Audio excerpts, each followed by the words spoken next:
విశ్రాంత ఐపీఎస్ అధికారి బీఎస్పీ నేత ఆర్ఎస్ ప్రవీణ్ కుమార్ గులాబీ గూటికి చేరారు. బీఆర్ఎస్ అధినేత కేసీఆర్ సమక్షంలో ఆర్ఎస్పీ కారెక్కారు. ఈ సందర్భంగా ఆర్ఎస్ ప్రవీణ్ కుమార్ కు కేసీఆర్ గులాబీ కండువా కప్పి పార్టీలోకి సాదరంగా ఆహ్వానించారు. ఆర్ఎస్పీతో పాటు బీఎస్పీ రాష్ట్ర నాయకులు, జిల్లా నాయకులు, మద్దతుదారులు, అభిమానులు భారీ సంఖ్యలో బీఆర్ఎస్ లో చేరారు.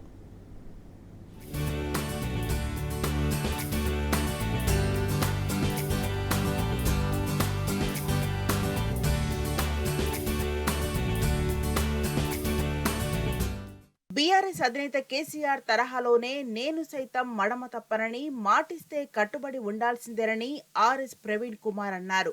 తెలంగాణ భవన్లో బీఆర్ఎస్ అధినేత కల్వకుంట్ల చంద్రశేఖరరావు సమక్షంలో ఆయన బీఆర్ఎస్ పార్టీలో చేరారు.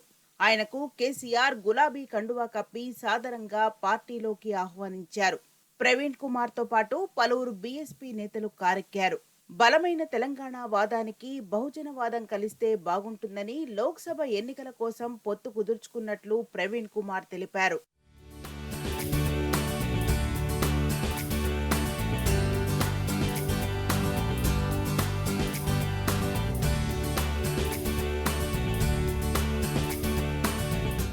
పద్నాలుగేళ్లు రాష్ట్ర సాధన కోసం, 10 ఏళ్లు ప్రగతి సాధన కోసం తన ఉద్యమం సాగిందన్నారు బీఆర్ఎస్ అధినేత కేసీఆర్.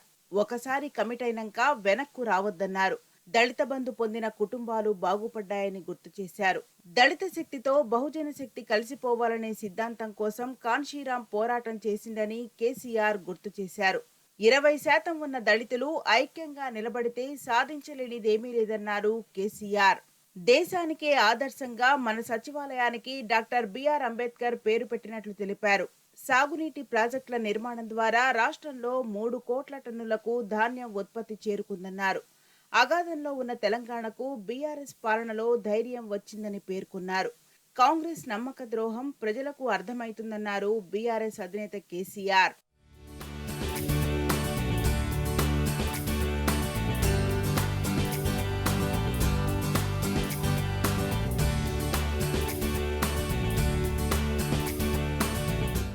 బీఆర్ఎస్ తో పొత్తు రద్దు చేసుకోవాలని బీఎస్పీ అధినేత మాయావతి ఒత్తిడి తెచ్చారన్నారు ప్రవీణ్ కుమార్. అయితే ఇది తనకు ఇష్టం లేదన్నారు. నీది పాలమూరే, నాది పాలమూరే అనుకుంటూనే రేవంత్ రెడ్డి తనను బెదిరించే ప్రయత్నం చేస్తున్నాడని ఆరోపించారు. మా కార్యకర్తలు ఆర్థికంగా పేదలు కావచ్చు, కానీ సైద్ధాంతికంగా పేదలు కాదన్నారు.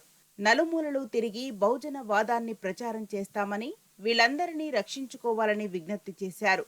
బీఆర్ఎస్ అధినేత కేసీఆర్ నాయకత్వంలో తెలంగాణ స్వర్ణయుగంగా మారిందన్నారు.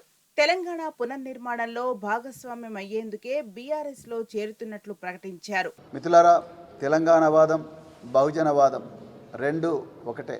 సో ప్రాణహిత నది, గోదావరి నది ఏ విధంగా అయితే కలుస్తాయో, మరి కృష్ణా నది, తుంగభద్ర నది ఏ విధంగా అయితే కలుస్తాయో, మరి తెలంగాణ కూడా ఆనాడు తరతరాల అణచివేత వల్ల చితికిపోయింది. మరి ఆ తెలంగాణకు విముక్తి కల్పించింది మరి ఆనాడు ఉద్యమకారులు, మరి కేసీఆర్ గారి నాయకత్వంలో. అదేవిధంగా బహుజనవాదం కూడా తరతరాలుగా అణచివేతకు గురైన సామాజిక వర్గాలు దేశంలో మరి వీళ్ళందరికీ కూడా విముక్తి కల్పించి వాళ్ళను వెలుగు వైపు మరి నడిపించింది బహుజనవాదం. ఈ రెండిట్లో కూడా అణచివేత కామన్ గా ఉంది, విముక్తి అనేది ఒక లక్ష్యంగా ఉంది. మరి ఈరోజు కేసీఆర్ గారి నాయకత్వంలో తెలంగాణ మరి గత 10 సంవత్సరాలు ఒక స్వర్ణయుగాన్ని చూసి ఒక బలమైన తెలంగాణ, ఒక గొప్ప పునాది వేయబడ్డ. దురదృష్టవశాత్తు ఈరోజు మరి వారు అధికారంలో లేరు, కానీ ప్రజల గుండెల్లో ఇంకా కేసీఆర్ గారు ఉన్నారు. అంతకుముందు హైదరాబాద్ తెలంగాణ భవన్లో జయశంకర్ సార్ విగ్రహానికి ఆర్ఎస్ ప్రవీణ్ కుమార్ నివాళి అర్పించారు. 6 గ్యారంటీలతో అధికారంలోకి వచ్చిన కాంగ్రెస్ పార్టీ ప్రజల ప్రాణాలకు, తాగునీటికి, రైతుల సాగునీళ్లకు, విద్యార్థుల స్కాలర్షిప్లు, పథకాలకు గ్యారంటీ ఇవ్వడం లేదన్నారు. కేవలం ప్రచార ఆర్భాటం తప్ప మరొకటి లేదని బీఆర్ఎస్ నేత ఆర్ఎస్ ప్రవీణ్ కుమార్ మండిపడ్డారు.